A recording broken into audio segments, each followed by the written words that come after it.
We're starting this episode listening to some famous business leaders. There's the driven Steve Jobs from Apple. People say you have to have a lot of passion for what you're doing, and it's totally true. The excitable Steve Vamos from Microsoft. And the Kiwi entrepreneur Rod Drury. What you really want to do is change the world, and I think that's the exciting thing. The common thread to these CEOs is technological change, and an Aussie called Steve Vamos, who's worked with them all. There's no great leader or no leader that isn't associated with change. He's written a book about leading through disruption without forgetting one thing. I wish that we talked more about the human element of change and possibly less about the technology aspect of it.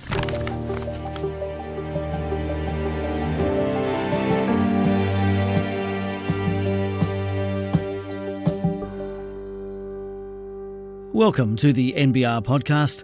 I'm your host, Simon Shepherd. Steve Vamos' book is called Through Shifts and Shocks. Why should you care? Well, he's worked through many tech disruptions. A good time to learn about the IBM personal computer, The PC and the internet and financial crises. The stock market is now down 21%. Now he's retired, he's distilled 40 years into a book and shared his thoughts with the NBR. Steve, for people who don't know you, I'm going to do a roll call of the companies that you've worked for. IBM, Apple, Ninemsn, Microsoft and Xero. It's quite a roll call there, isn't it? You must be proud. Yeah, look, it's been a very, very exciting and challenging 40-year career in the technology industry, and I've seen a lot over those decades. I'm sure you have. Which was the best company? Boy, that's a tough one. Look, I would... it depends in which way you look at it, but the companies that I loved working for most was Xero, clearly because the culture of the business was very much in line with what I believe makes for a great organisation, and Ninemsn because it was a startup and because we were right at the forefront of the digital media revolution. So there was no online ad market at the time I became CEO of that startup business, but it was a startup with money and people and the backing of Microsoft and Kerry Packer's PBL. So exciting. That was exciting. Yeah. It was exciting, but it had everything that most startups don't have. So we're really able to do some pretty interesting things in those 5 years I was there. All right. Well, we're going to talk obviously about Xero in a tick, but your book is about leadership and those kind of qualities. I just wonder, who was the most innovative and clear-thinking leader you ever worked with? Look, the way that I look at it is that you learn something from each of the leaders that you interact with. And definitely my time at Apple and seeing how Steve Jobs moved when he returned to the company to give it renewed focus, the tough decisions that he made to get there, that really has stayed with me. Steve Ballmer at Microsoft and the way that he brought an energy and a passion and also the ability to really drive the company, a big company, to execute its strategy. That was another really, really important insight. But there's been many lessons from many different leaders. You know, even Joe Pritchard, who was the boss of St Ives Liquorland when I was a young uni kid, and I was mopping the floor and Joe tapped me on the shoulder and basically said, "Steve, you're a good bloke, but you don't know how to mop a floor." So he said, "Let me show you how." So he took the mop, he mopped the floor, showed me how, gave it back and said, "Away you go, son." And I thought, wow, that's the way you tell someone they're doing a bad job. So little lessons and definitely benefits of those interactions with a whole range of leaders. Right. Okay. So even the tough conversations at an early age. It helps set you on the career. That's right. Well, that's right. That definitely can help. I mean, at the end of the day, change at its most intense is about those tough conversations. Yeah. All right. Well, we're going to talk about some tough conversations you've had over the years. But what about Kiwi Rod Drury? I mean, the founder of Xero. How would you describe him? I know you've known him for a long time. Well, Rod, I mean, I love Rod. And we had a tremendous working relationship, and I have enormous respect for what he accomplished. And I think when you look at founder to, say, non-founder management transitions, why it worked well at Xero was that Rod never set out for Xero to be an incarnation of him as a person. he always had the vision that it would be a big, successful global technology company. And so he always came at every change Xero had to make with that view, which made him very, very effective, because a lot of founders end up getting caught up being the business rather than enabling the business. And Rod never fell for that mistake. So you never had any trepidation when he said, look, can you take over as CEO? You never had any trepidation that he was just going to be there trying to shape the company and not giving you full access and free rein? Well, we worked together for 18 months before I became CEO.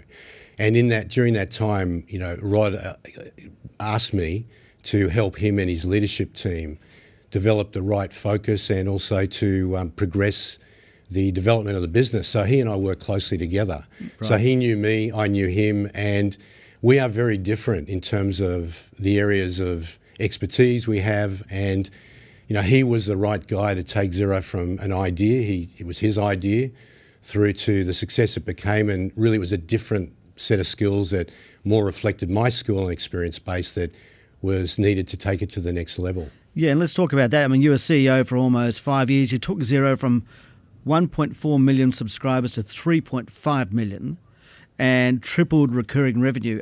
So that sounds like that's a massive achievement, isn't it? You should be proud of that, I guess. But you also steered it through COVID. I'm sure you are. But you also steered it through COVID at the same time as well. Was that the fact that we're all at home a game changer for Xero?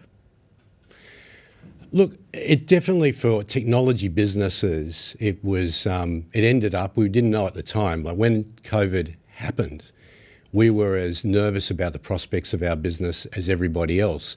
It wasn't until we saw how that transition to working from home actually took off, and how small business then obviously needed tools like Xero to be able to operate in those conditions. So we soon realised, certainly probably about 6 months into the journey, because we took a very conservative view of investment in that first 6 months. But after that, we started to realise that the growth opportunity was there, and so we released more capital to drive the growth of the business. So we were fortunate in the respect that, the difficulties of COVID meant more use of technology, and we benefited like many others. One of the anecdotes I enjoyed in your book is about how COVID saved somebody's marriage. Not COVID, sorry, let's say that one again. It's how Xero saved somebody's marriage. Tell me about that. Yeah, the thing about Xero and what Rod created with the team was a product that people loved and also made a big difference to their lives. So I was at an Air New Zealand function here in Wellington, having a drink with a couple of people who came from a family small business, and they asked me, "What do you do?" And I said, "I work for Xero." And the woman I was speaking with said, "Xero saved our marriage." And I started to laugh, and her husband said, "She's not kidding. It really did."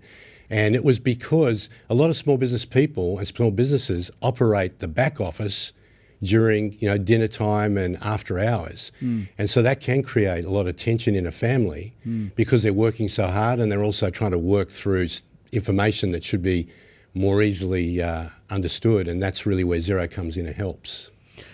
I just want to pivot a little bit, because business, as you've mentioned, is tough. Not everything works well. And now you've had a long history with tech companies, but you're also on the board of Fletcher Building.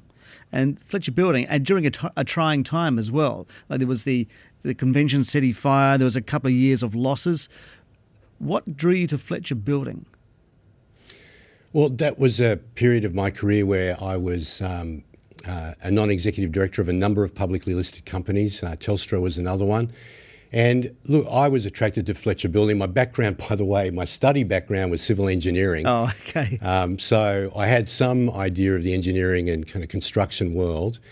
And I thought Fletcher Building was a business that had tremendous opportunity and challenges. And Sir Ralph Norris was the chair at the time, and I'd known Ralph for some time. So there were many reasons to look at that opportunity and say, yeah, this would be a good one to be part of. It turned out to be very challenging and continues to be.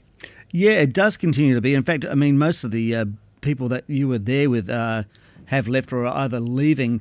There was some criticism at the time that the board wasn't asking management enough tough questions. And that's one of the themes of your book. Is that justified, or is it just the fact that there was a series of events at Fletcher's that they just couldn't foresee? Well, look, one of the things that I really emphasise in my book, without sort of specifics to any company, is the fact that, boards are exposed to their CEO at some length. The really important thing about performance of an organisation is not an individual thing, it's a team thing at every level of the company or organisation. So getting more focus on the performance of teams and identifying areas where the team may not be, for whatever reason, it could be lack of clarity, it could be they're not facing into hard conversations, or there could be character issues related to the leader or leadership. Strategy is 20% about defining what you want to accomplish and 80% about getting it done. And having a leadership team that are on the same page, supporting each other, actually sacrificing for each other, is really important. And if anything, in a world of change, and this is, I hope, comes through in my book, the changes we confront in whatever domain you talk about rely on people putting the we ahead of me, because you can't get clarity, you can't get alignment unless you really consider what all people have to say and you collaborate around doing that. And that's why a lot of change initiatives suffer, because they're founded on a lack of clarity and a lack of alignment, and then people try and force a change and it gets difficult. How hard is it, if you're the leader of a company, be it on the board or the CEO as you have been, how hard is it to ask yourself those questions and to face up to mistakes when strategy goes bad? It's always hard because we're human. We have this sense of ego and needing to protect ourselves whenever things are changing around us. That's natural human reaction. The challenge is you've got to overcome that. And I talk about mindset, and that our natural default mindset as humans is actually really good for keeping things the way they are. But then when it comes to changing them, it doesn't help so much. So let me give you an example. Making mistakes. We don't like to make mistakes, and we generally don't tolerate mistakes. Now, if we're talking about things that we know, that we've embedded in process and we expect compliance, mistakes shouldn't be, shouldn't happen without some, consequence. When you're talking about doing new things, you will be making mistakes. There's nothing we get good at, nothing you're good at today that you didn't get good at by making mistakes. Yeah. So you have to have a mindset that's different. I welcome mistakes because they're learning. What do we learn from it? So the really important thing here is the human journey of being self-aware, aware of bringing the right version of you to a changed situation. So you might be pushed back to that default, keep it the same because you fear and because of fear, but you've got to overcome it. Change is difficult because we are human, and overcoming it requires us to employ a very conscious way of working against those things that push us back to the wrong way of thinking. So you mentioned overcoming that fear of change, but also has the speed of change just like ramped up? Have you noticed that throughout your career, that we're now faced with change and disruption at an increasing rate? No doubt about it. And, you said earlier that my book is about leadership. It's actually about leadership through the context of leading, which is change. There's no great leader or no leader that isn't associated with change. And so change, leadership and teamwork all go together, because no significant change happens without collaboration and good teamwork. So in the book, I'm trying to identify the 8 things that are most top of mind after 40 years of living through it that will help you. And one of those is this whole mindset question. And just to go back to that one, what it comes down to is when you're facing change, try being vulnerable and saying, I don't know, or I got it wrong, is super powerful, because it allows others to step in and help you, or others to show you the way. And in changing times, no one knows, no one controls. So that's why that human piece is so important. We are in another major shift at the moment, the AI era. Do you see any challenges with what's happening at the moment that you haven't seen before, or is it still the same? Do your 8 sort of must-dos and your attitude to change still apply to what we're going through? Yeah, look, technology change, and what I try and emphasise is it's more about people than it is about the technology. That said, AI is another evolution of putting more technology in the hands of humans that amplifies what they can do. And unfortunately, that can be good and bad.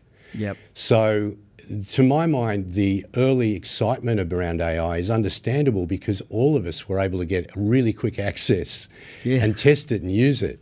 You know, it's kind of, the PC was the first thing. That sort of was a gradual uptake, and then the internet similarly. So AI is worthy of the excitement, but as with all technology change, the consequences for enterprises, organisations, government, regulators, all of those are going to become more and more the focus. And already I've just noticed that online there are more and more people publishing articles around, okay, what are the obstacles to the real adoption of this tool? And what questions are still out there as to how it is going to be adopted and how it can be useful and really how it impacts on us as people. But, you know, I wish that we talked more about the human element of change and possibly less about the technology aspect of it. Well, that's a good point. I mean, as the algorithms and the chatbots grow in use, how do we keep that human element? Well, there are consequences for it. I mean, the AI, the thing that we need to realise is that when a new technology tool comes along, it does change the way people work. But the question is, in what sense? So I always remember in software development, for instance, writing the software itself is 10% of it being a commercial success. So what will be interesting in workplaces, I think, will be with AI as it is in its current form, who's the beneficiary of the productivity gains of the people at work? Because if management is leading by task rather than leading by potential, tasks are going to get done faster. People are going to get through their full-time work faster. What are they going to do with the extra time? Is the productivity gain going to be in the hands of the person that works in the organisation or the organisation? So we need to stop and think about how we give people objectives and realise that what they can do is a lot more than ever. And therefore, let's let them loose on more of what we're trying to accomplish than ever. Let them loose. I just want to finish with, at the end of your book, you reference the Māori proverb, he tangata, he tangata, he tangata. Why do you do that? Because there is something very strong in Indigenous cultures that actually recognises what is obvious to anyone who wants to look at it, which is that every challenge we face, every opportunity we have, at the heart of it is a human challenge. And it is quite scary that in the year 2024, people are going to work in workplaces where their people leaders, their managers, don't try their best to create an environment where they can do their best. And that's the issue we have with productivity. That's the issue we have with health and well-being in the workplace more than any, is that the way we're leading people at work is a really important task function that when you appreciate that people matter, should be invested in a hell of a lot more than it is today. And that wraps up this episode of the NBR Podcast. Links to audio used are in the description. Thanks to content producers Jake Latham and Joseph Hisayasu. For early access to new episodes, subscribe at nbr.co.nz. Up next, kill a worker, the boss goes to jail. Should there be a crime of corporate manslaughter? I'm Simon Shepherd. We'll catch you then.